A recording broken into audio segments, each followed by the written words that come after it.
عبداللہ ابن عباس رضی اللہ تعالیٰ عنہ کا قول ہے، وہ اکثر کہا کرتے تھے کہ اگر اللہ تبارک و تعالیٰ نے پورا قرآن نازل نہ کیا ہوتا، پورا قرآن نہ اتارا ہوتا، 30 پارے نازل نہیں کیے ہوتے، 114 سورتوں کو نازل نہیں کیا ہوتا،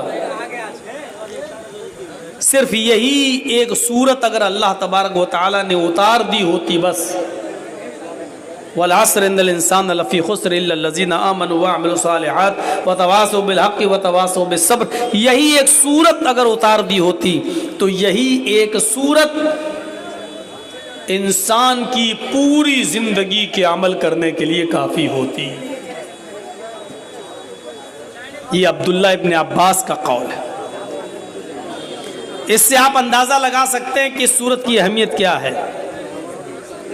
پورا قرآن اگر نہیں اتارا گیا ہوتا، صرف یہی ایک سورت، تو یہ انسانی زندگی کے لیے کافی تھی۔ اب ہم اندازہ لگا سکتے ہیں، یہ ہے اس کی اہمیت، یہ ہے اس کی فضیلت۔ پورے قرآن کے اندر جن چیزوں سے بحث کی گئی ہے، اجمالی طور پر اختصار کے ساتھ شارٹ کٹ میں اللہ رب العالمین نے سورہ عصر میں پیش کر دیا۔ پورے قرآن کا نچوڑ سورہ عصر کے اندر موجود ہے۔ یوں کہہ دیا جائے کہ ایک بہت بڑے اور پھیلے ہوئے سمندر کو ایک کوزے کے اندر بند کر دیا گیا ہے تو غلط نہیں ہوگا۔ مجھے اسی سورت کی ہلکی سی تشریح آپ کے سامنے کر دیں۔ اس سورت کے پہلے جملے پر غور کیجئے، اللہ رب العالمین نے قسم کھائی ہے، والعصر، زمانے کی قسم۔ اب یہاں سوال یہ پیدا ہوتا ہے کہ اللہ رب العالمین قسم کیوں کھاتا ہے؟ بظاہر قسم ان لوگوں کو کھانے کی ضرورت پڑتی ہے جن کی بات کا اعتبار زیادہ نہ کیا جاتا ہو، یا کوئی شخص اپنی بات کا وزن بڑھانے کے لیے اور اپنی بات کو سامنے والے کے سامنے باوزن بنانے کے لیے قسم کھاتا ہے۔ مان لیجیے آپ ہم سے قرض لے رہے ہیں، میری بیٹی کی شادی ہے، 50,000 روپے جرجی صاحب دے دیجئے، میں 1 ہفتے میں لوٹا دوں گا، 1 مہینے میں لوٹا دوں گا۔ میرے پاس 50,000 ہیں، لیکن میں ڈر رہا ہوں کہ پتہ نہیں 1 مہینے میں لوٹائے گا یا نہیں لوٹائے گا۔ اس ڈر کو ختم کرنے کے لیے سامنے والا کیا کہہ رہا ہے؟ آپ بالکل بے فکر رہیے، آپ کا پیسہ 1 مہینے میں ہم لوٹا دیں گے۔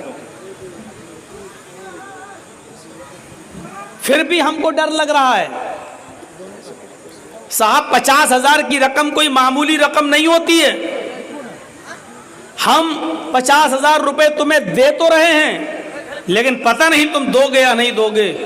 تو پھر وہ اپنی بات کو باوزن بنانے کے لیے اور مجھے اعتبار دلانے کے لیے بھروسے میں لیتا ہے، اور کیا کہتا ہے؟ اللہ کی قسم میں 1 مہینے میں آپ کا پیسہ ضرور لوٹا دوں گا۔ جب ایک شخص کے اوپر مجھے یقین نہیں ہے تو پھر وہ یقین دلانے کے لیے قسم کھا رہا ہے، یا یوں کہہ لیجئے میں اس کو جھوٹا سمجھ رہا ہوں، پتہ نہیں دے گا یا نہیں دے گا، تو وہ اپنے آپ کو سچا ثابت کرنے کے لیے قسم کھاتا ہے کہ اللہ کی قسم میں آپ کو ضرور لوٹا دوں گا۔ لیکن اللہ کو قسم کھانے کی ضرورت کیوں پڑتی ہے؟ لمبی بحث ہے، اس طرف جائیں گے تو رات گزرے گی۔ بس اتنا اشارہ کر دیتا ہوں کہ عرب کے اندر قسمیں کھانے کا بہت رواج تھا۔ عرب کے اندر قسمیں کھانے کا بہت رواج تھا، وہ بات بات پر قسمیں کھاتے تھے، اور جب قسم کھا کر کوئی بات کہی جاتی تھی تو اس بات کا زیادہ اعتبار کرتے تھے، تو اللہ رب العالمین نے بھی قسم کھا کر ان کو اعتبار دلا دیا۔ شارٹ کٹ میں مختصر اس کا جواب یہی ہے۔ عربوں کے مزاج کو سمجھتے ہوئے اللہ رب العالمین نے قسم کھائی۔ اے عربوں، بغیر قسم کھائے کوئی بات جب کہی جاتی ہے تو تم اس بات کا اعتبار نہیں کرتے ہو، قسم کھانے کے بعد جب کوئی بات کہی جاتی ہے تو تم اس بات کا اعتبار زیادہ کرتے ہو، اس بات کا یقین زیادہ کرتے ہو۔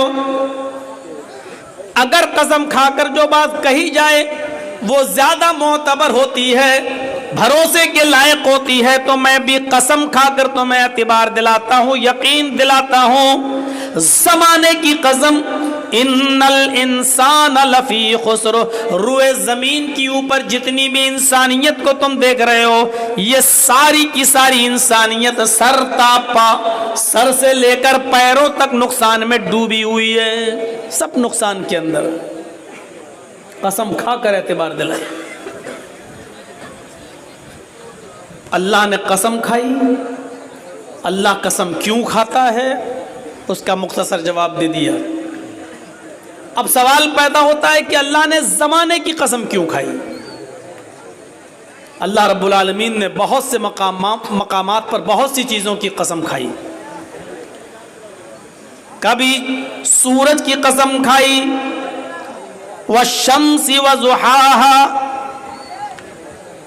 تو کبھی چاشت کے ناشتے کے وقت کی قسم کھائی، والضحى، تو کبھی رات کے اندھیرے کی قسم کھائی، واللیل اذا سجا، کہیں اس نے چاند کی قسم کھائی، والقمر اذا تلاها، کہیں اس نے پھلوں کی قسم کھائی، والتین والزیتون، کبھی اس نے فجر کی نماز کے وقت کی قسم کھائی، والفجر، اور کہیں اس نے اپنے آپ کی بھی قسم کھائی، فلا وربک لا یؤمنون حتی یحکموک فیما شجر بینہم۔ یہ اللہ نے قسمیں کھائی ہیں، لیکن یہاں اس نے زمانے کی قسم کھائی۔ والعصر، زمانے کی قسم، جب ساری دنیا کے انسانوں کو اس نے نقصان میں بتایا تو اس کے لیے زمانے کی قسم کھائی۔